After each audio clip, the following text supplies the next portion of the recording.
सभी विद्यार्थियों का एसवी चिल्ड्रन एकेडमी रावला मंडी के ऑनलाइन प्लेटफॉर्म पे स्वागत है। कक्षा 11 विषय इतिहास और अध्याय पढ़ रहे हम 7 नंबर। ठीक है, इस 7 नंबर के अध्याय में हम पढ़ रहे हैं विश्वविद्यालय और मानवतावाद। आधुनिक युग में बदलते परिवेश में हम पढ़ रहे हैं, तो विश्वविद्यालय और मानवतावाद के बारे में चर्चा करेंगे। देखिए, क्योंकि यूरोप की कहानी आ रही है, सब बदलाव यूरोप से हुए थे, तो यूरोप के संदर्भ में बातें हैं। यूरोप में सबसे पहले विश्वविद्यालय इटली के शहरों में स्थापित हुआ। 11वीं शताब्दी से पादुआ और बोलोनिया विश्वविद्यालय विधि शास्त्र के अध्ययन केंद्र, विधि शास्त्र कानून की शिक्षा दी जाती थी। इसका कारण यह था कि इन नगरों के प्रमुख क्रियाकलाप व्यापार और वाणिज्य संबंधित थे, इसलिए वकीलों और नोटरी यानी सोलिसिटर और अभिलेखपाल दोनों के कार्य करते थे। यानी अपने कहते हैं ना कानून की शिक्षा, यानी वकील बन जाते हैं, जज बन जाते हैं, वही कि बहुत अधिक आवश्यकता होती थी, क्योंकि वे नियमों को लिखते, उनकी व्याख्या करते और समझौते तैयार करते थे। इनके बिना बड़े पैमाने पर व्यापार करना संभव नहीं था।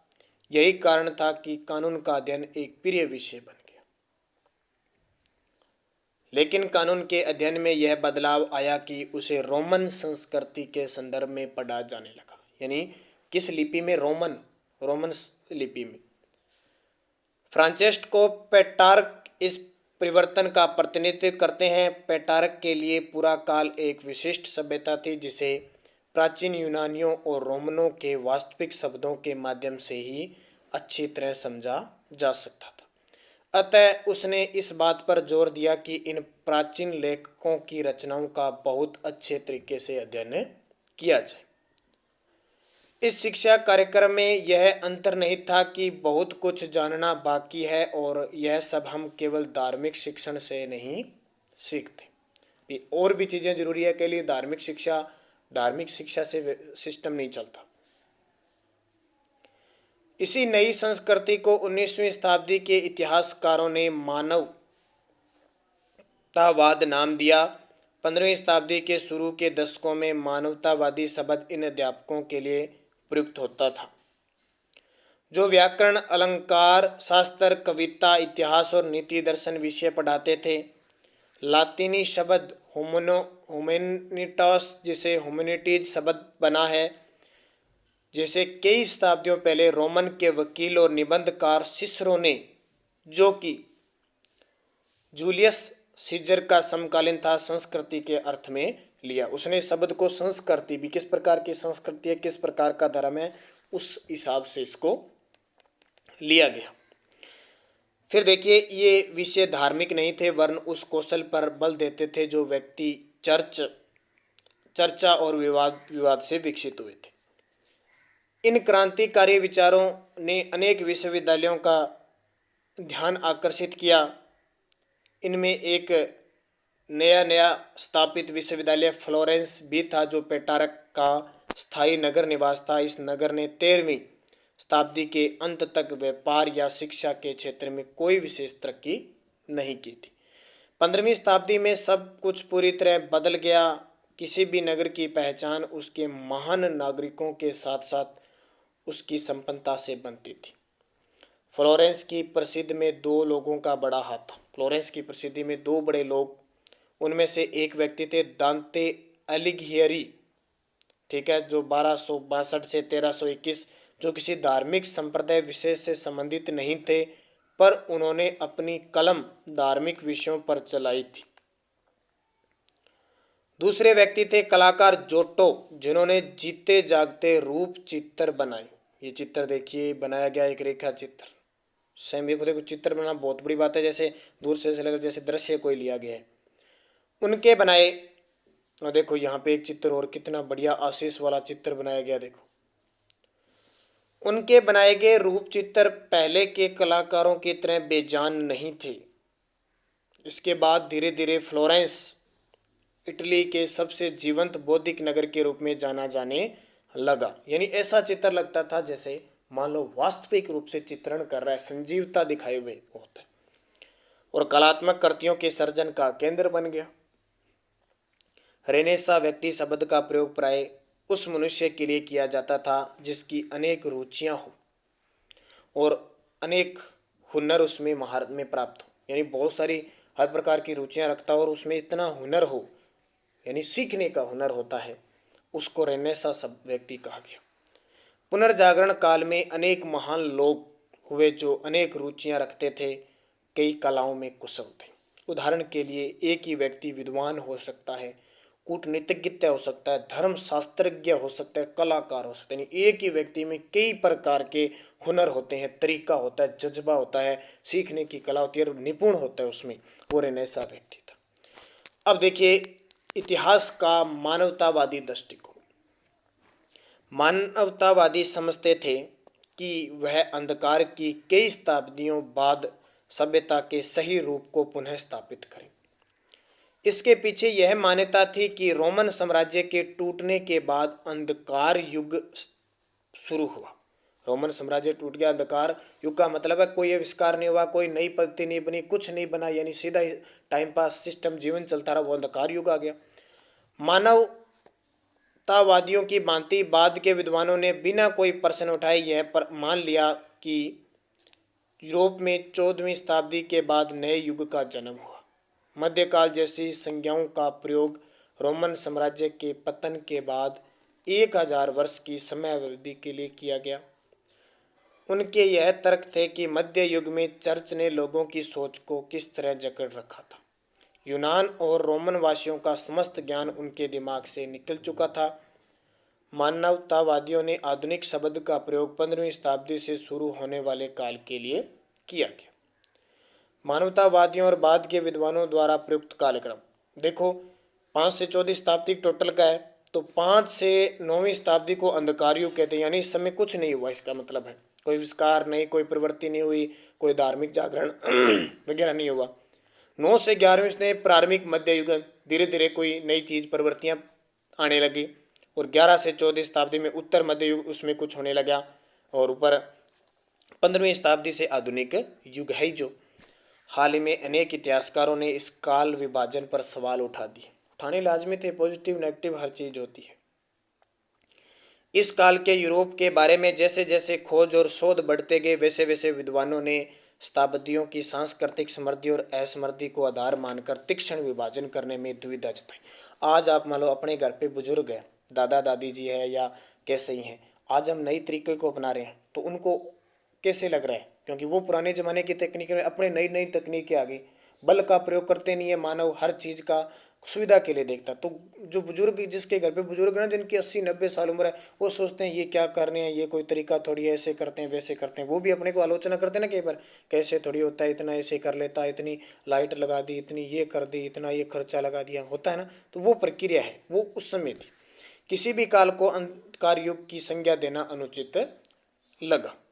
विज्ञान और दर्शन अरबियों का योगदान। पूरे मध्यकाल में ईसाई गिरजाघरों और मठों के विद्वान यूनानी और रोमन विद्वानों की कृतियों से परिचित थे, पर इन लोगों ने इन रचनाओं का प्रचार प्रसार नहीं किया। 14वीं शताब्दी में अनेक विद्वानों ने प्लेटो, अरस्तु के ग्रंथों से अनुवादकों को पढ़ना शुरू किया। इसके लिए वे अपने विद्वानों के ऋणी नहीं, बल्कि वे अरब के अनुवादकों के ऋणी थे, जिन्होंने अतीत की पांडुलिपियों का संरक्षण। पांडुलिपियां क्या होता है, हाथ से लिखे हुए। पहले देखो ग्रंथ हाथ से लिखते थे, आज लिखे हुए मशीनों से वही नहीं पढ़े जाते अपने से। अनुवाद और शब्द संरक्षण और अनुवाद सावधानी पूर्ण किया, नहीं हाथ से लिखों को इतना बढ़िया तरीके से रखते थे। आज अगर वो ग्रंथ देखे ना तो पेज पलटते ही टूटने का डर रहता है, यानी फटने का डर रहता है, फट जाता है, फट जाता अलग है, टूट जाता है, यानी टुकड़ों में टूट जाता है। जैसे ऊपर किनारा पकड़ा तो किनारा ही टूट जाता है। अरबी भाषा में प्लेटो, अफलातून और अरिस्टोटिल, अरस्तु नाम से जाने जाते थे। ये बड़े बड़े विद्वान थे। जबकि एक और यूरोप के विद्वान यूनानी ग्रंथों के अरबी अनुवादकों का अध्ययन कर रहे थे। आपने सिकंदर नाम सुना है ना, सिकंदर का गुरु था अरस्तु, अरस्तु का गुरु था प्लेटो, प्लेटो का गुरु था सुकरात। ऐसे चली थी पीढ़ी। जबकि एक और यूरोप के विद्वान यूनानी ग्रंथों के अरबी अनुवादकों का अध्ययन कर रहे थे, दूसरी ओर यूनानी विद्वान अरबी और फारसी विद्वानों की कृतियों को अन्य यूरोपीय लोगों के बीच प्रसार के लिए अनुवाद कर रहे थे। ये ग्रंथ प्राकृतिक विज्ञान, गणित, खगोल विज्ञान और औषधि विज्ञान और रसायन विज्ञान से संबंधित है। टोलमी के अलमजेस्ट खगोल शास्त्र पर रचित ग्रंथ जो 140 ईस्वी पूर्व के पूर्व यूनानी भाषा में लिखा गया था और बाद में इसका अरबी में अनुवाद हुआ में अरबी भाषा में के विशेष उपपद अल का उल्लेख है जो कि यूनानी और अरबी भाषा के बीच संबंधों को दर्शाता है। मुसलमान लेखकों जिन्हें इतालवी दुनिया में ज्ञानी माना जाता था, इतालवी यानी इटली के लोग दुनिया में अरबी के हकीम और मध्य एशिया के बुखारा के दार्शनिक इब्न सीना जो कौन थे, लातिनी में एविसिना और आयुर्विज्ञान विश्वकोश के लेखक अल राजी सम्मिलित थे। स्पेन के अरबी दार्शनिक इब्न रुशद तालिनी में अविरोज 1226 से 98 ने दार्शनिक ज्ञान, फेलसूफ और धार्मिक विश्वासों के बीच रहे तनावों को सुलझाने की चेष्टा की। उनकी पद्धति को ईसाई चिंतनों द्वारा अपनाया गया। मानवतावादी, ये स्टार लगाया हुआ है ना, ये स्टार है ना, स्टार का मतलब देखो, इन व्यक्तियों के नामों की यूरोपीय वर्तनी के बाद की पीढ़ियों को यह सोचने पर मजबूर किया था कि वे यूरोपीय थे या कौन थे। इस काल के विद्यालय लड़कों के लिए होते थे। मानवतावादी अपनी बात लोगों तक तरह तरह के पहुंचाने लगे। यद्यपि विश्वविद्यालयों में पाठ्य चर्चा पर कानून, आयुर्विज्ञान और धर्मशास्त्र का दरबदबा था। यानी कानून की पढ़ाई होती थी, आयुर्विज्ञान आयुर्वेदिक पद्धति होती थी और धर्म के नाम की शास्त्र की शिक्षा होती थी। फिर भी मानवतावादी विषय धीरे धीरे स्कूलों में पढ़ाया जाने लगा, यानी व्यवहार पढ़ाने लगा। यह सिर्फ इटली में ही नहीं बल्कि यूरोप के अन्य देशों में भी हुआ। अब आता है कलाकार और यथार्थवाद। उस काल के लोगों के विचार को आकार देने का साधन मानवतावादियों के लिए केवल औपचारिक शिक्षा ही नहीं थी। कला, वास्तुकला और ग्रंथों ने मानवतावादी विचारों को फैलाने में भी प्रभावी भूमिका निभाई। देखो, कला प्रकृति में रची बसी होती है। जो इसके सार को पकड़ सकता है वही इसे प्राप्त कर सकता है। यानी हर किस चीज़ में आपकी कला है। अगर आपने एक चीज़, कई बार आपने देखा होगा, हर व्यक्ति सभी सब्जेक्टों में ताकत कमज़ोर नहीं होता, सभी सब्जेक्टों में निपुण नहीं होता। या कोई व्यक्ति होता है, कोई मिस्त्री होता है बहुत ज़बरदस्त, कोई इतना ज्ञानी होता है, डॉक्टर होता है, उसकी उसमें समझ पकड़ होती है। कोई खेती करने में माहिर होता है, कोई ट्रक चलाने में माहिर होता है। अलग अलग प्रकार का अलग अलग कला होती है। सब वही से प्राप्त कर सकता है। इसके अतिरिक्त आप अपनी कला को गणित द्वारा दिखा सकते हैं।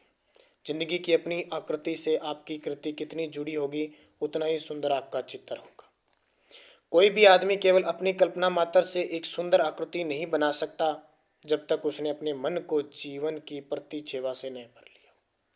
अल्बर्ट ड्यूरर ये शब्द कहते हैं। ड्यूरर द्वारा बनाया गया यह चित्र, रेखा चित्र 16वीं शताब्दी की इतालवी संस्कृति का अभ्यास कराता है, जब यहाँ के लोग गहन रूप से धार्मिक थे परंतु उन्हें मनुष्य की योग्यता पर भरोसा था कि वह निकट पूर्णता को प्राप्त कर सकता है और दुनिया और ब्रह्मांड के रहस्यों को सुलझा सकता है। अब देखो चित्र, देखो ड्यूरर का तुलिका चित्र, यानी सीधे जो नॉर्मल ब्रुश आते थे ना उससे बनाया हुआ, हाथों से बनाया हुआ चित्र है। प्रार्थना सतत, देखो प्रार्थना करते हुए हाथ जोड़कर, ठीक है, बहुत ही बढ़िया तरीके का चित्र बनाया हुआ है उनका। तो इससे आगे हम कल पढ़ेंगे, इतना पढ़ लिया क्योंकि ये इतिहास है। इतिहास में थोड़ी सी मुश्किल हो जाती है, ज़्यादा बोरिंग हो जाती है। तो अपने 12 से 13 मिनट की क्लास बहुत होती है। ज़्यादा क्लास से फिर सिस्टम बिगड़ जाता है। आप भी मोबाइल से ज़्यादा होने से आंखें भी खराब हो सकती है ना। लेकिन जल्दी आपको पता है 9वीं से 12वीं का विद्यालय लगेगा तो उसमें आपको कुछ और चीज़ें साथ साथ में इसको पढ़ते जाना। तो होता है इतना, आराम से पढ़ा करो। रोज़ जितना पढ़ा दिया जाता है ना उसको क्लियर करा करो। क्लियर करोगे तो ही आपकी चीज़ समझ में आएगी। अगर नहीं करोगे तो आपकी कहानी नहीं समझ में आएगी हम क्या पढ़ रहे हैं। अब ये चीज़ें ऐतिहासिक है, विश्व का इतिहास है। आप पहली बार पढ़ रहे हो, पहली बार ये किताब नई आई है, तो नई चीज़ें जब जोड़ दी जाती है ना, एक बार पढ़ें 2 बार पढ़ें थोड़ी दिक्कत आ जाती है। जब हम तीसरी बार चौथी बार पढ़ते हैं आराम से रिलैक्स से तो सारी चीज़ें समझ में आ जाती है।